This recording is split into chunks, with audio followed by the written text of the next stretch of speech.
concentrate all his mana in one hand. The guy gritted his teeth and thought that she was right. She needed to cut off her arm. That's exactly what she did to herself in the novel. There would be no damage from losing one arm. The only thing is that it would be awkward to swing a shovel. He grabbed the knife and extended it forward. Lloyd screamed a tearing blow. A glow appeared around the knife. It erupted a stream of energy. It broke through the roof of the building. Kale looked to the side. He frowned and thought, what was that? It looked like a powerful release of mana. What did this Lloyd do? The man turned his gaze to Xavier. He stood up unsteadily. The blonde frowned and thought how he managed to get up after a direct collision with his aura sword. Xavier looked at him and thought that he made an oath. The sword in his hands reflected. The guy extended it forward and thought that he would keep it. The moon was shining. Lloyd looked at his knight. He said that he was scared from the very beginning to the end. The hero raised his eyebrows and asked what kind of nonsense he was talking. The boy looked down and said that as a knight guarding the young master, he forgot about his duties and rushed towards the Mega Titan, and was also disappointed that the young master did not support him.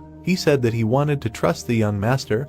After all, it was always like that. The blue-haired man lowered his gaze and said that with weak willpower and lack of strength. He looked at the fire and said that with neglecting his duties, he was completely unsuitable for the role of a knight. Lloyd smiled and said that everything he just said was completely wrong. He looked at him and said that despite this, he still had to take a 6-month pay cut. Xavier looked at him. The guys sat silently by the fire. The blue-haired one looked up and said 3 months. The hero asked if he really thought he would give in. He answered no. The brunette asked why ask then. The knight looked at the fire and said that he swears as the young master's companion to never neglect his duties again. The hero looked at him and asked if he really thinks he will believe him while he is just a stick in the fire. He answered that he shouldn't believe him, but he still keeps his oath. Xavier, without looking up, said that he already knows that the master has reached the level of 3 rings. He needs to catch up with him quickly if he wants to continue to be his knight, so he must become a sword master by the end of the year. Lloyd smiled and asked what kind of